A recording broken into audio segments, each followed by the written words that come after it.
Hey, everybody. Hello from Dunrovin Ranch.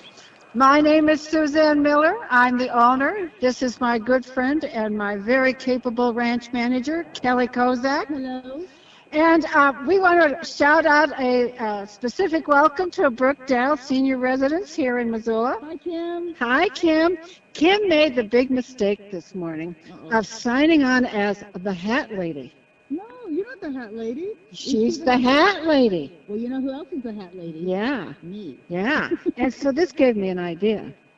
Okay. And she liked it. Oh, good. Yeah. So I'm thinking, come April 12th, it's Easter. I think we need an Easter hat parade. So, you know me. Oh, that's what I was thinking. Tries to get me to not wear hats. So absolutely. Well, and I was thinking the divas, you know. Oh, the divas? The divas have their Easter hats. Oh, they do? They do. And they could humiliate Crow. We could humiliate Crow, and maybe we could even get Lanza in something really... Augie and Lanza. Oh, God. Yeah. Okay. Kim, stop her. My workload just increased by 100. Yeah. Anyway. So we're here. Welcome. Welcome. And we're at Dunrovin Ranch. You're looking at my home. This is my house. This is where I live. And it's a log home, and let me tell you, there are some advantages and there's some disadvantages to log homes. Did you know that? No. Yeah, the insects like all the holes. Oh. Yeah, it's a home for way more than just a family. We had boar beetles or something like that. Yes, oh yeah, and then we had bats one time. Oh, cool. Yeah, and then some bees got in there. Yeah, I mean it's there's a lot of nature. A lot of nature in a log home, but we love it here, and we love Dunrovin, and we're just really excited to have Brookdale with us. I know, I'm excited because I get to show you around the entire property. That's what we're going to do today. I'm going to exit stage right here, and Kelly's going to put this microphone in her ear, and I'll be on the phone, and I can respond to your questions. I'll be operating the camera, and Kelly will be talking with me and showing you all of the ranch. And just briefly, James, who you'll meet at the end of our tour, said that I should remind you about ranch time because we're a little late. Ranch time is very similar to Hawaiian time. It is. But it's a lot colder. Yeah, the thing of it is at a ranch you can never start anything right on time. No. An animal gets in the way, a gate falls off or it's frozen. Something's constantly happening. Yeah, so 2 o'clock means 2-ish. I went to feed the pasture last night, and I had to fix a whole fence. So it always happens. Yeah, always does. Right. Okay. Okay, so I'm going to exit stage right, and I'm going to get on the chat, and all of you, including our usual members, please interact with all of us, and you can ask some of the questions as well. We've got some people out there who know this ranch every bit as much as we do. More than I do, for sure. Okay. For sure. All right. Okay. All right. Head on in. You head on to the tap room. I'm going to head on in and have fun, okay? I never have fun. All right, everyone. I am very excited to take you around the ranch. Let me get my professional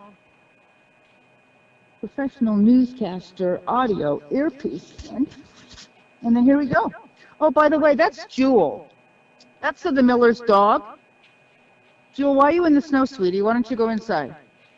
Can you hear me, Kelly? I can hear Suzanne. Great. Okay, that's wonderful. All right, folks, I'm heading this way. I'm heading over to what we call the tack area.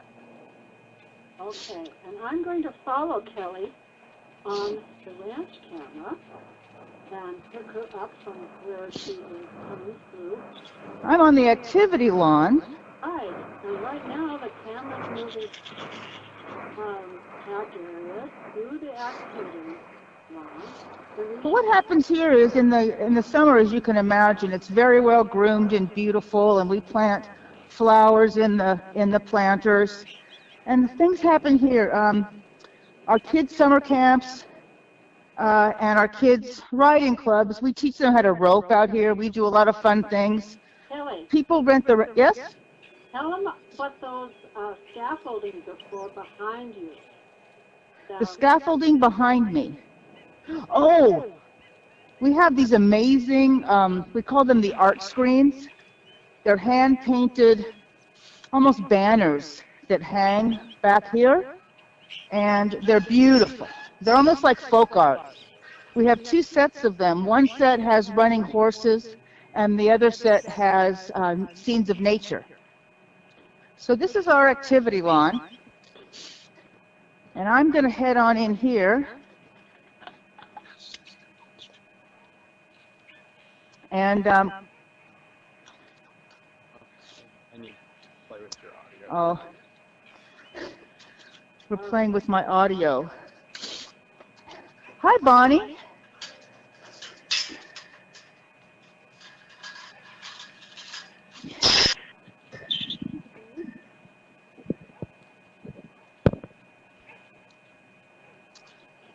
Okay, now there, Okay, right I'm back.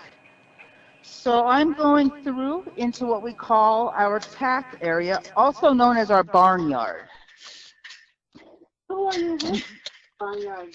This is, hey, Miss Bill, I call her Miss B. This is Bonnie, everyone. She's a little Shetland. She's quite the senior citizen. Hi, gorgeous.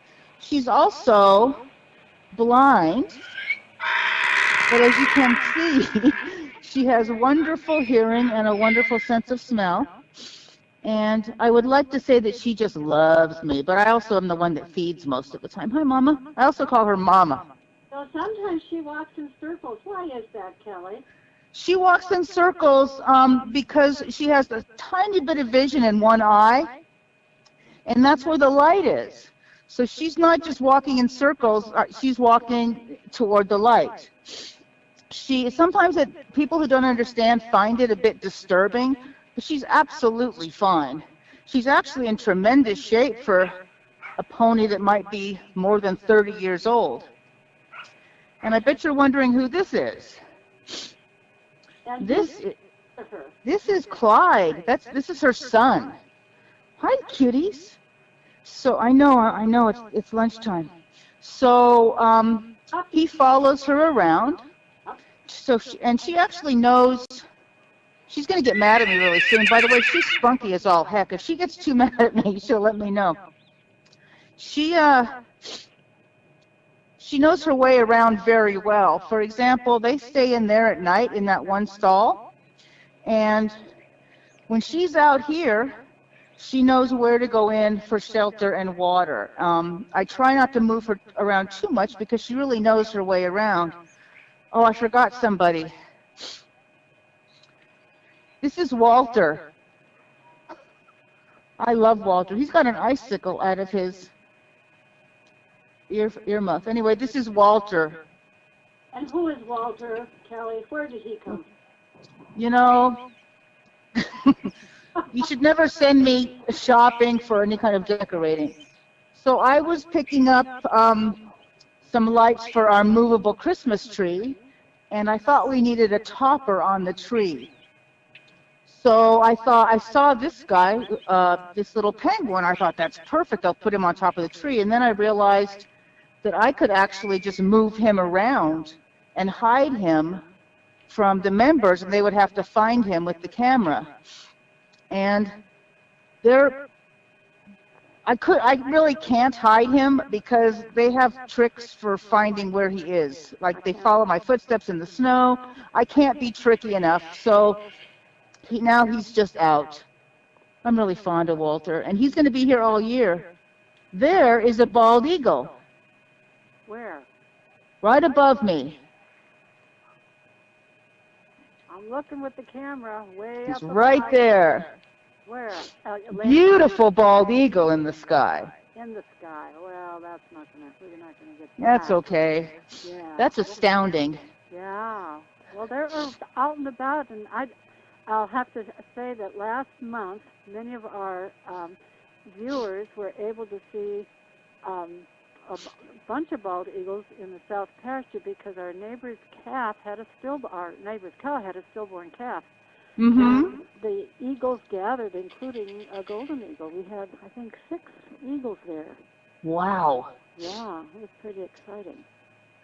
And I'll introduce you to my horse. This is Crow. Hi, Crow. He's a new horse to me, and we're getting to know each other. I know.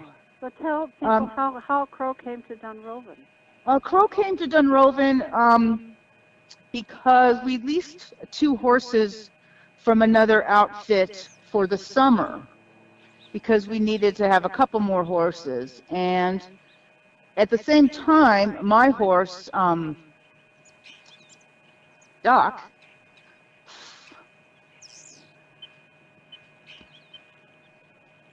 I think I've lost. sorry, yeah. Are you there, Kelly? Anyway, yeah. It's still hard to talk about. So I have Crow. I bought Crow, and he's mine now. So all of these stalls are where our herd hangs out during our season. Every horse has their own stall, and they have their own nameplate. Ooh, she's mad at me. And so this is where the action happens. We have lots of kids and lots of people who come for rides. It's very busy. We're tacking horses, untacking horses, feeding, watering, mucking, which is picking up manure. I'm not going to feed you right now. And this is the sorting pen. We call this the sorting pen back here. Sorting pen. Why do we call it a sorting pen, Kelly? We call it a sorting pen because often we bring all the horses into this pen and then we sort them into their stalls in the morning. In the evening, the horses live out there in the south pasture, which I'll show you soon. And then we bring them in this way. They all come in as one herd. It's really magnificent. And they come in here and we sort them and feed them and get them ready for their busy day. You may have heard about these things here. Well, who are these young ladies? These young ladies, Miss Gertie and Miss Maud. The gray one is Gertie, G for gray, G for Gertie, and the other one is Maud. And you can tell who's kind of the boss, who's the bossier. And See I that? have to tell everybody how they got their names. My grandmother is named Gertrude, and she was the bossy older sister. I loved my grandmother, and she would be delighted to have a donkey named after her. And she had this very sweet younger sister who would come and visit me here in Montana and go picking flowers out in the wilderness with me, and her name was Maud. Oh, that's sweet. Yeah, I think of both of them, my grandmother and my great aunt, whenever I'm around Gertie and Maud. And I have to say that their personalities really do match. Well, I hope they appreciate that aspect. Yeah. And they're also known as, collectively, as the Donkey Divas. Yeah, yeah. They like attention. They love attention, as you can see. Yeah. So Bonnie is waiting. Everyone's waiting for lunch. I'll get you guys after our tour. We have our hay barn back here in our feed room, which is where we keep, obviously, the feed for everyone and some extra tack and whatnot. And we have a pony kind of looking over the fence at the feed barn. Who's the pony? The pony? Oh! Hi, Lewis. That's Captain Lewis. Captain Lewis. He's got a friend, a look-alike friend, Captain Clark. Captain Clark, yeah. And they're spending the winter in that nice big area in the back there. So this is actually quite peaceful and empty, considering what's about to happen. In the summertime, it's not so empty because we have all the horses. But let's go over, Kelly, and show us where the osprey's nest is. Oh, okay, great. Like this. Yeah. And as so you now go this through the arena, to tell us what that's all about. This is our arena. It's basically a big oval where we give our riding lessons, where our guests who come to take trail rides, this is where they get on their horse. Most people who come have never been on a horse. I would say good 70%. And so we put them on in there and teach them the basics, how to go, stop, turn, how to relax is really important, and how to feel what their horse is feeling. We teach them a little bit about what to look for. Look at the horse's ears, how the horse is moving, how they're walking, just a little bit. Now this gate is frozen into the ground because we haven't used it this winter, so I will attempt to climb over. Hey, that wasn't bad. I didn't fall. Yeah, good for you. And Thank you. I wanted to add to your description of getting people on the horse. One of the things that we really emphasize at Dunrovin is that horses are sentient beings. We want our riders to partner with them, to know them as animals that have feelings and emotions of their own. And if you respect them and get in tune with them, you can just have a marvelous time. Oh, it's incredible. Yeah, we're called horse people, and it's hard to explain what it feels like when you bond with a creature who I believe is a lot smarter than I am, a lot more sensitive to their surroundings, being prey animals, So what are all and these we're things? predators, so it's a unique partnership. What are all these things sticking up in the arena, Kelly? Oh, these are various obstacles that were up. My plan this year was to ride Crow, since he's brand new to me, ride and get to know him, and he can get to know me, and we were going to make a trail course in the arena. But it got a little too icy, and then I got a little too busy. So these are here until a thaw, I'm afraid. So here's the other ponies. There's Lewis again. Clark's being shy. Oh, yes. So we have bird feeders out here, and all this madness really began with the osprey nest, which is up there. And Suzanne can talk a little bit about the osprey. Yeah, I'm going to show people the plaque at the base of the osprey pole. And there's a plaque for every year. We haven't got our 2018 plaque up yet, and that's because the people who made it made a mistake, and so we had to have it redone. But it commemorates the osprey family for each year, and it goes back to 2013. The osprey camera actually started in 2011, and there were 2 chicks that year. And that was the beginning, and I really didn't pay as much attention to it as I did as time went on. So 2011, we just missed out on. And then 2012, Ozzie and Harriet had 2 eggs, and they never hatched. And that was a really sad year to watch them trying to hatch their eggs that would not hatch. And then in 2013, they had 3 chicks. They all survived. They all fledged, and they were named Percy for perseverance, Hope, and Billy for diligence, because the family had been so diligent. And then the next year there were 3 chicks. 1 died in 2014, and then Ozzie, the male bird, died, which was extremely sad. We were really heartbroken about that. He was killed by an eagle. We found his body. We took his body to a taxidermist in Helena, Montana, and he now is part of a museum in Helena, Montana, and he's there to teach people about ospreys. And so in 2015, Harriet came back, and of course there was no Ozzie, and she had to find a new mate, and there were a lot of guys who were applying for the job. One weekend, I think we counted 6 different males that tried to move in with her. And in one weekend? In one weekend, yeah. Wow. And it was just pandemonium out there. And finally, she selected one, and we called him Hal for Hallelujah. She finally found one. And he was a young guy, and he was not, he didn't know much about being a mate, and she taught him. And we, at first, all of us who watch on a daily basis, weren't so sure of this guy, because we thought, you got big towns to fill. Ozzie was quite the guy. But he has really stepped up. He's marvelous. And the next year, in 2016, they had 2 chicks, and they both fledged. They were beautiful. And then in 2017, they had 3 chicks. 1 died. It's not uncommon for clutches of 3 for the youngest one to die when there's uncertain food. That's very, very common. And then last year, in 2018, they also had 3 chicks and 1 died. So actually, they've been very, very successful, because osprey in general, only about a third of the chicks fledge.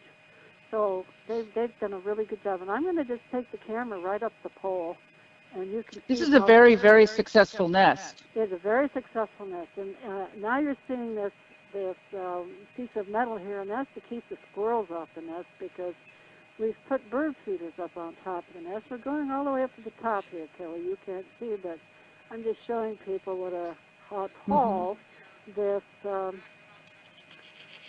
osprey nest platform is.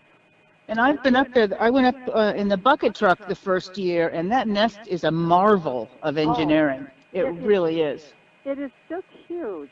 And I want to tell the story of how the nest got to be where it's at. I'm going to take the camera over to an electrical pole, and the electrical pole has a yellow kind of a bar over it. The nest was on this electrical pole, and there was a platform there. When we first moved to Dunrovin, that's where the nest was. And when we went to put up the osprey camera, the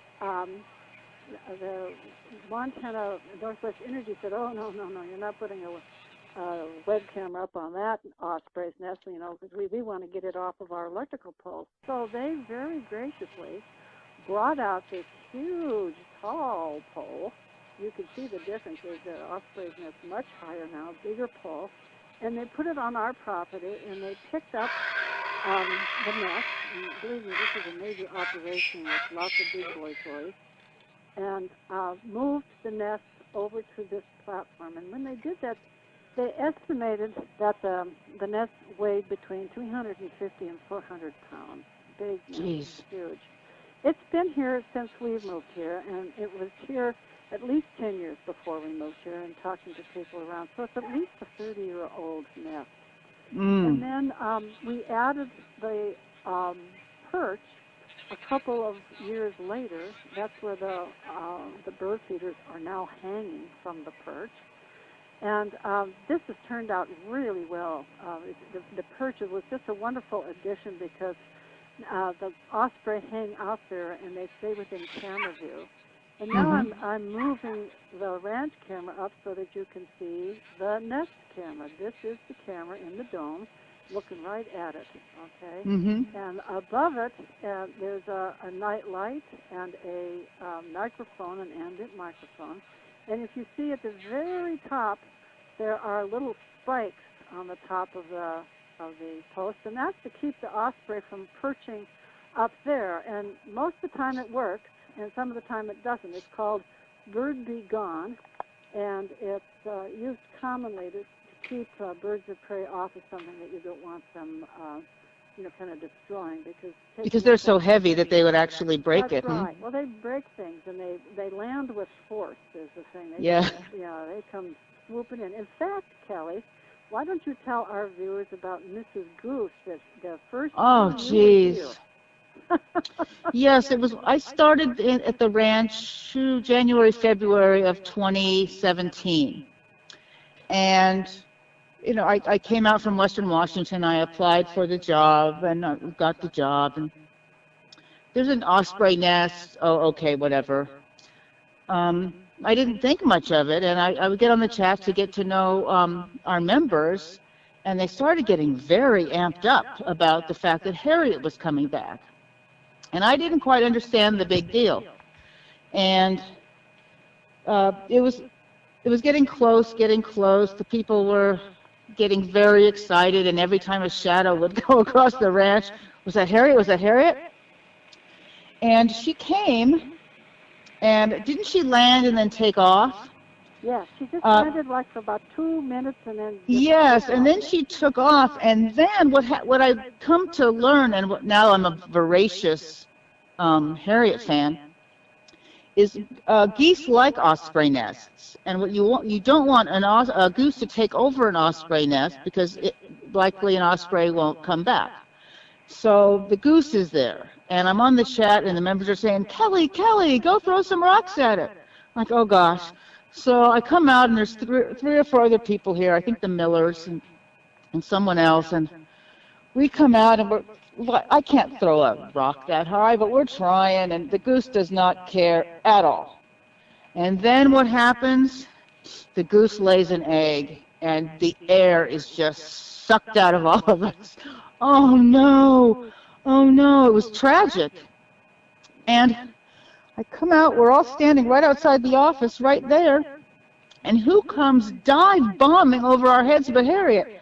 She comes flying out here, boom, no more goose. And it was phenomenal. And it took a while for her. The egg, actually, she was trying to dig the egg out of the nest, but she couldn't. She just kept making the nest bowl deeper. And then wasn't it one night? No, or was it a raven came? Yep, a raven. Yep. I mean, can you believe that? It's obviously I'm still completely blown away by it, and things like that happen all the time. Yeah, and within that 4-day span, she also had, during the night when people can watch, a great horned owl decide she wanted the nest and knocked her off the perch. That's right. Yeah. So she's tenacious, boy. So Kelly, where are all our other horses? We call that our winter pasture. Yeah. It's also called the school land because we lease it from the local school district. Yeah. It's a lovely pasture for the horses. And I can't find them. Where are they? I see one. See one, but I don't. They better be there. Oh, I see two. Okay. They better be there. They're hiding out. They're hiding out. Oh, you know where they are? They're on the other side of the haystack. They're on the other. Oh, I see a whole bunch of them. Anyway, there's 14, I believe, over there. Right next to haystack, and I'm going to zoom in because we have two blondes. And why don't you tell us about the two blondes? The two blondes, the darker of the blondes is Lady Lonza. And Suzanne can tell you how she got her name in her story. And the lighter of the blondes is her son, who goes to his barn name, his short name is Augie. He's not even 2 years old. And if you know horses, you know he's huge for a 2-year-old. Yeah, Augie, we train Augie on Thursdays. I train Augie. I'm actually what we call teletraining, is I have an earpiece in much like this, and a horse trainer is watching me on the camera that you're looking at now. And he watches me train the horse and tell me, he's teaching me how to teach a horse. It's very cool. Yeah, it's way fun for everybody to watch. Mm-hmm. And they can also ask questions at the time. Yes, in real time. Yes. And because the trainer, Brandon Carpenter, will answer your questions on the chat. And he's a few hours away from here, 4 hours away. Well, he's a long ways away, 450 miles away. But he's been with me for a very long time. In fact, he trained Lady Lonza. And let me tell you Lady Lonza's story. I owned her mother. Her mother's name was Annie, and she died about a year and a half ago. Oh no, just about a year ago. Annie? Yeah, not even. Yeah. And Annie was pregnant, and Lady Lonza was born on my father's birthday, the year that he died. And so she turned a very sad day for my mother and I into a very happy day with Lonza's birth. And I wanted to name the foal after my father, but it was a filly, so a female. And my father's name was William Goodman. And none of that really resonated for a young filly. But my father's middle name was Lonzo. And I thought, well, I can feminize that and call her Lonza. So I called her Lady Lonza.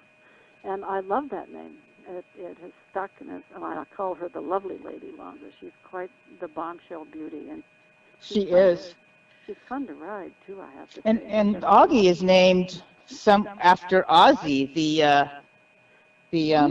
osprey that didn't come back. Yes, and our members helped us name Augie, and Augie's real name is Ozzie's Golden Echo. That's an echo of Ozzie. Mm-hmm. But the truth is, I had a hard time trying to call him Ozzie because that name really did belong to the original Ozzie. And so my son suggested that we just use the initials OGE and call him Augie.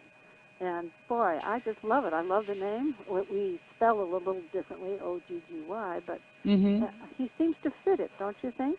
Oh, absolutely, because it's a little playful, a little snotty, just like him. Yeah, a little. And I think it was your son Jake who came up with the spelling.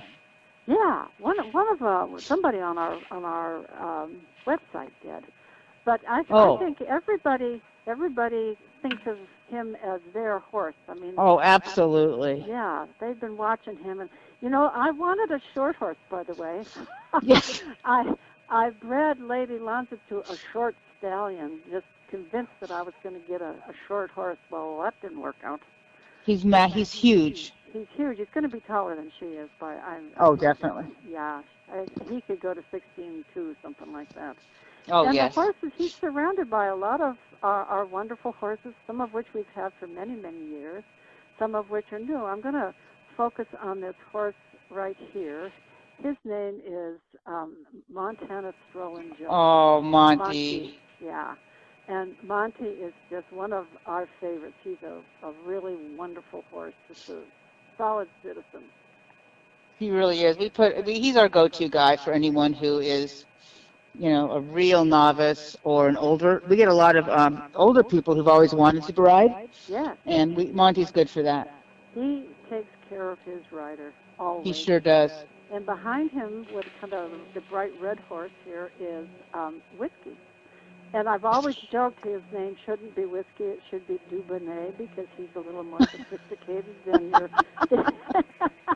your Western Ranch Whiskey. He's a sophisticated guy. He was running around like a crazy man when I fed yesterday. It was fun. Oh yeah, he's older, but he's got a lot of spunk in him. Mm-hmm. Okay, I'm coming back to you. Okay, I'm out here actually at the arena gate. Okay, I see you. I found you. And I am going to. Where are you headed now, dear? I am going to head back across the activity lawn, if that's okay, and I'm going to take you all to the dance hall. Oh, the dance hall's a fun spot. Hey, Miss Bonnie. Yeah, Bonnie thinks she's just. Hi, Mama. I'm gonna feed you a little bit. Like lunch. So what you'll see when we're with Bonnie is when we put her into feed, we just gently we get on her. She likes us on her left side, and we put our hand right over her neck, and we can guide her gently to where we want her to be. She trusts us completely. You know, Bonnie and Clyde were rescue ponies. They came to Dunrovin about 12 years ago, and they had been owned by a lovely but very struggling family. They were kind to their animals, but they just didn't have the money to deal with her blindness, and so they wanted to give her away, and we took her. And boy, she's just a delightful animal. She's given lots of kids rides over the years, even as a blind youngster. And you know, it's really fun to see the kids respond to a blind pony, because one of her eyes is actually taken out. She's got just a socket. But kids love her, and it's a good lesson to see an animal that's got some disabilities and to know that that's not going to hold you back. Oh, absolutely. So I'm trudging through the snow here. James asked me to mute my phone when I trudge, but I'm talking and trudging at the same time.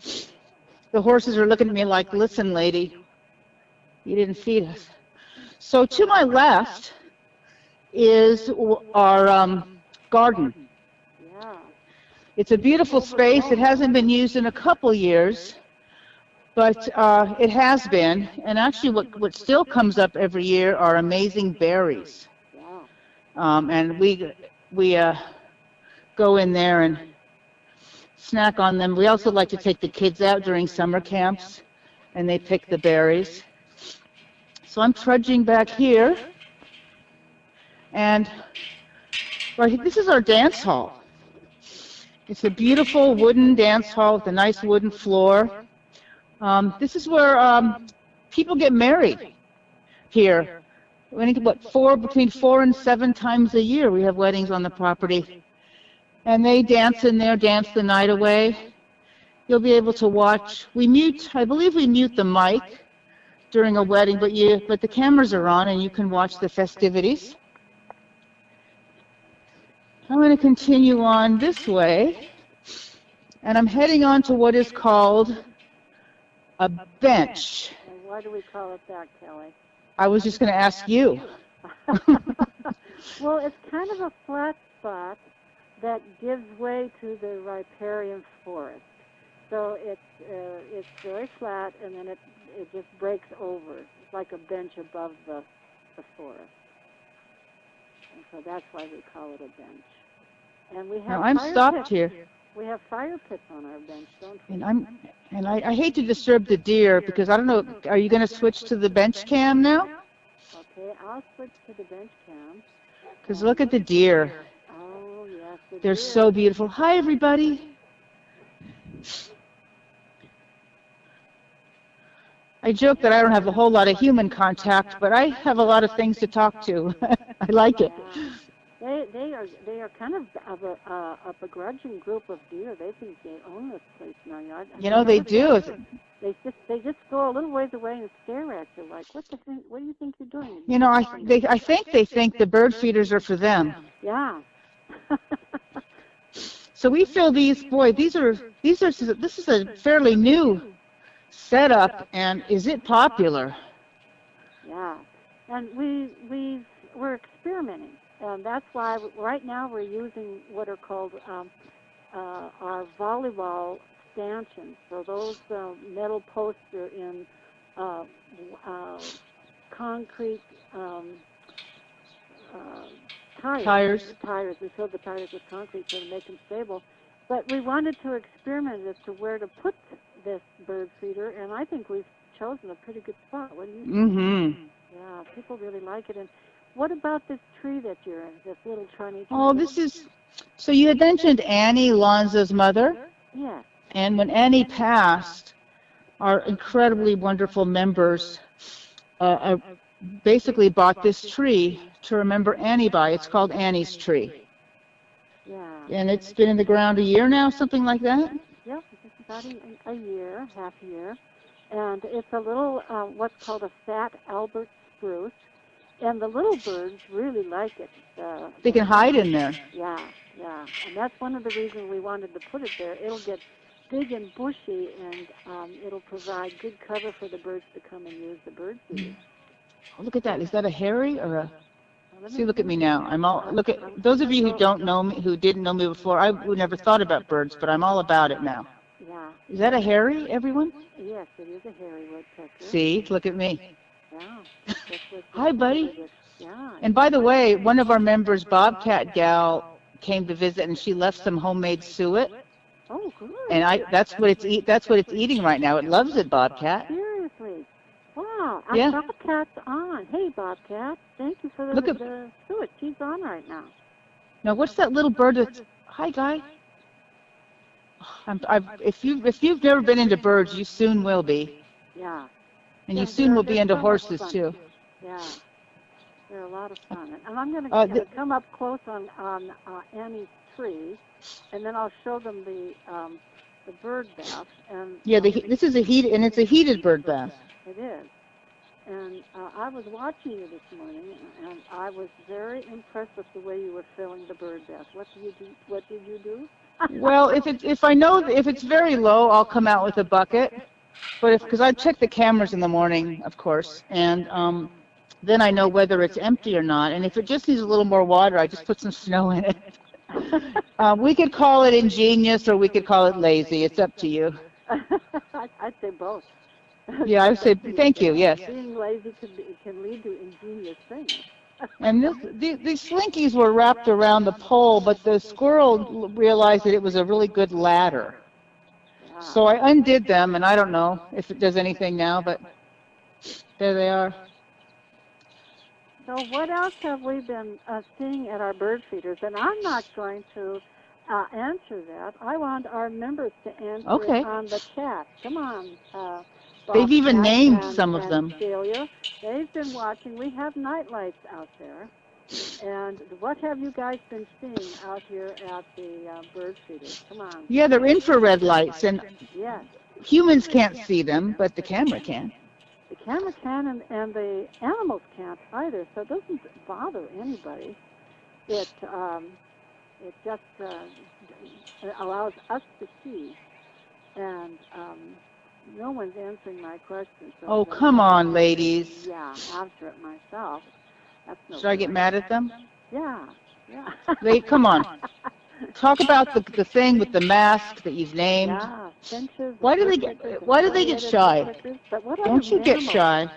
What about mammals, you guys? Raccoons, yeah, coming at night, and then the deer, and we've had coyotes and foxes. Oh, the foxes are wonderful. Yeah, the foxes have been great. They run right in front of me. So what I'm going to do now, Kelly, is I'm going to switch to the river cam, and I want you to go out and walk towards the gate that we go out to go to our trail ride. So Okay, this is the trail rides, and here's our cans of food.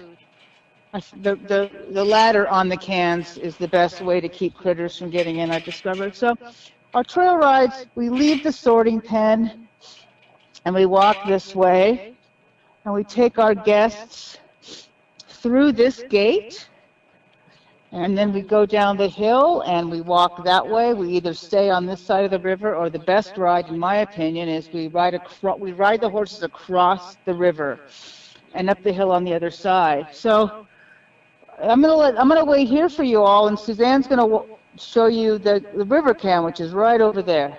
Okay, so I'm just going to back off from Kelly. Wave goodbye, Kelly. Oh, bye. I'll see you in a second. Okay, all right. I'm going to zoom back out, and this is a temporary river cam, and guess who's between you and the river cam are those pesky deer, and they're jumping the fence. Let's watch the deer jump the fence. There are two foals, not foals, but two little ones. They have a little harder time go through the fence, but we can watch them go running off down in the forest. This is what we call the riparian forest. In the riparian, now we get a deer kind of stuck here, trying to get across. How is he going to get through? There we go. Up they go. All right. The riparian forest means a forest that is flooded occasionally. And riparian forests are very, very important in Montana because they really absorb a lot of water and they prevent floods from doing damage. And so the riparian forest is a really important part of the ecology of western Montana. And the Bitterroot River, which is the river we're on, has a very, very healthy riparian forest land. Okay, and so I'm going to give you a little tour here. So now you're looking at the dance hall from the back side. I'll zoom in a little bit. So the camera's way down by the river, and there's the back side of the dance hall. And those white sides come up in the summertime. It's all open air. It's a big floor that's covered. And here is our teepee, which belongs to a guy named Hawk. And Hawk is just the coolest guy ever. He is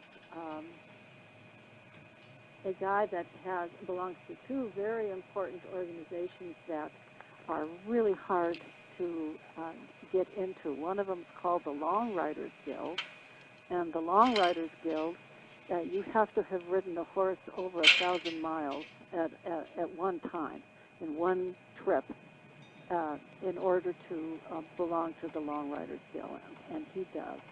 The other organization that he belongs to is called the Mountain Man Association, and to belong to that association, you have to have lived in the backwoods using only 1830s equipment. Okay. So I'm going to take you now down to the river.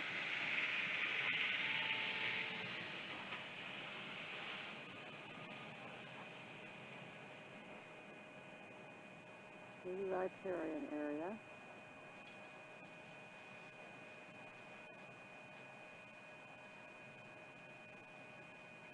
And I'll show you where our river camera will ultimately go. Here's the river.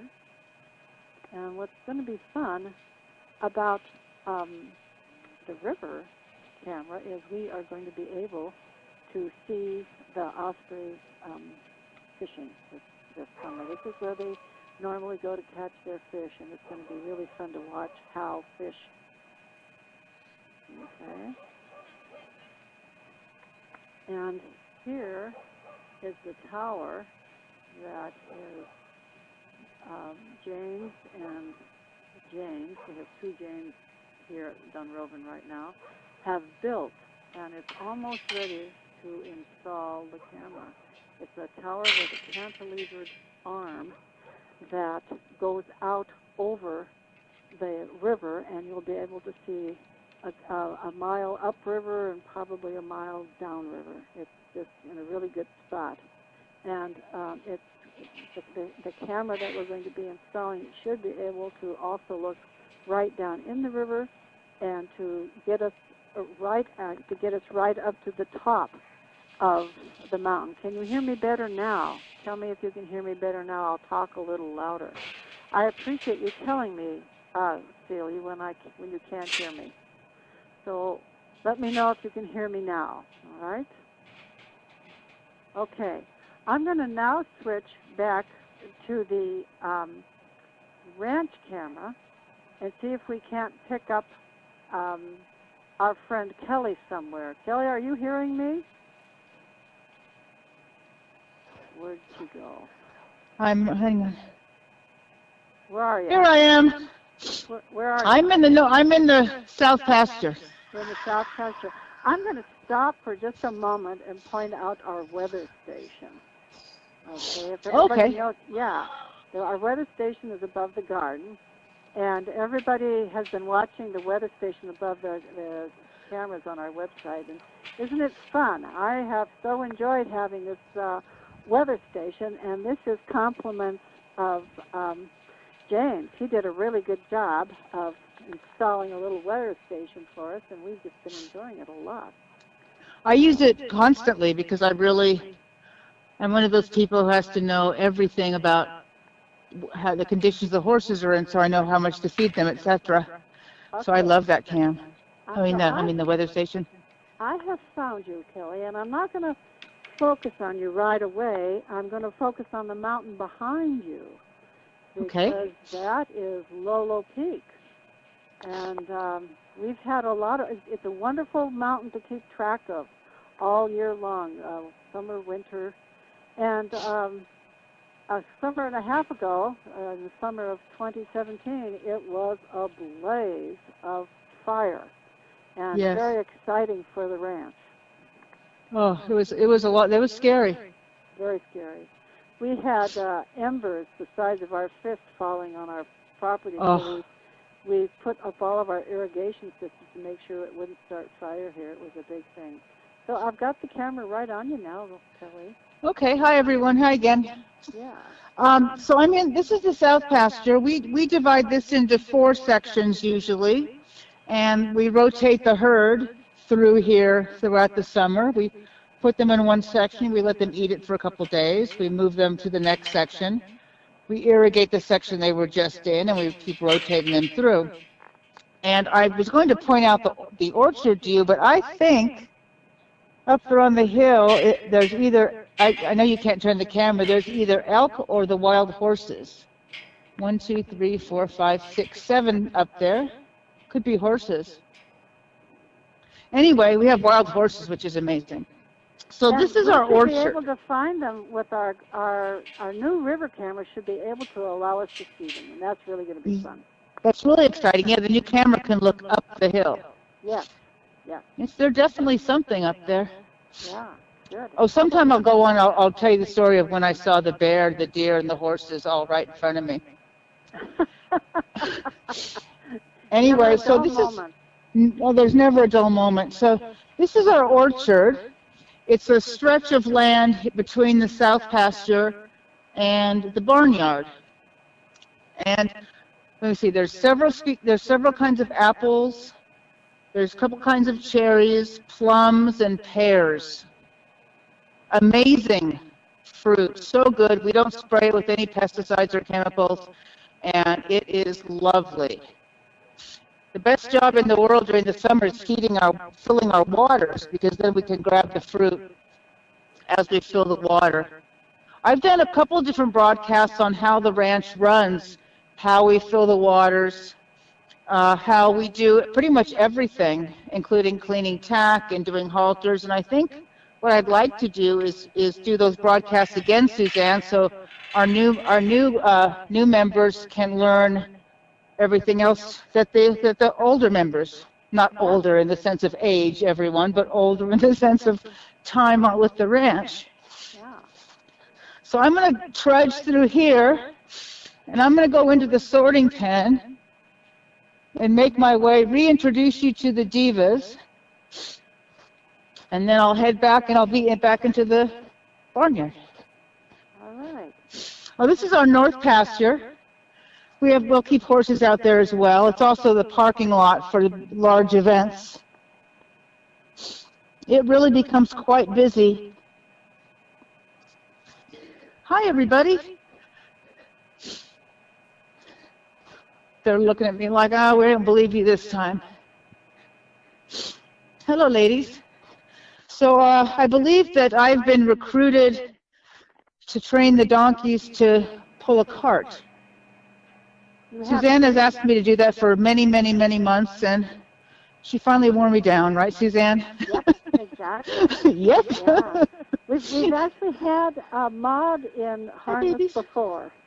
She's yeah, and you have to start teaching them to drive, and then teach them to get them in the cart. Are you hearing that, girls? Maud's really cool. She doesn't want to be messed with now, but she'll show you exactly where she wants a good scratch. I'm going to go ahead and climb. Hi, Maudie. So now I've made a big circle. Oh, and we grow hops on the fence between the orchard and the sorting area, and they provide shade. They're also medicinal. I guess it makes sense that they're a bit of a calmative if any of the horses is feeling a little stressed, which horses get stressed just like we do. Then they can nibble on the hops. Hi, Crow. So, Suzanne, when I was here last time, you asked me about how I came to have Crow, and I couldn't really say it. So my horse, Doc, passed away October 16th. And I have not been without a horse literally since I was 4. So I couldn't be without a horse, and Crow kind of started to grow on me, and Doc and Crow got along real well, and so I thought when Doc passed, I better have a horse, and so that's how I came to have Crow. And he's a short, 15-hand Appaloosa who doesn't trust people yet, and Doc was a very huge off-track thoroughbred who followed me around. So it's at 180, but Doc taught me a lot, and Crow will teach me more. That's the wonderful thing about horses, isn't it? It is. It teaches you more about yourself than you could imagine. Yeah. So I made a big circle here. Yes. So, and I think it's time for us to sign off. So can you? Oh, I have one more thing to do. I want to surprise someone in the office, if that's okay. Oh, yes, please. I would like everyone to meet James. Come on, James. Because James is the mad wizard who helps us get all mic'd up and helps us with the cameras, and I can't even tell you what the undertaking it is. You know, there are glitches here and there, but for this ranch in Lolo, Montana, with Susan at the helm, to be able to do all of this, come on, is an insane undertaking. So this is James Wassam, everyone. Howdy. Howdy. He's our second evil genius. Yeah. Yeah. Okay. Well, get back to work. All right. All right. Thank you, everyone. Okay. That was it. Okay. So I'm going to sign off. One thing that we do every night is after we feed in the tuck area, we feed at night and tuck everyone in, and then we've come to have a nightly salute. I think I used to just wave goodnight once in a while, and then I saluted once, and that became the thing. So I always salute goodbye. Sometimes there's a little dance involved. Sometimes there's, I don't know, once we did it in the summer when it was really hot, 3 of us came out in shorts and flip-flops and dumped our bottoms in some water.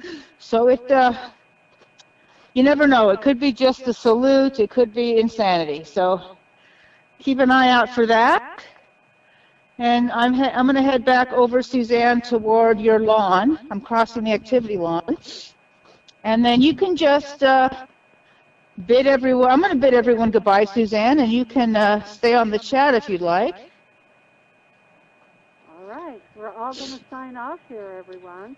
Thank you very much for joining us. And Thank you. That was fun. Have a great afternoon. Thank you, Kelly. Thank you, James. And we'll see you later. Thanks. Bye-bye. Bye.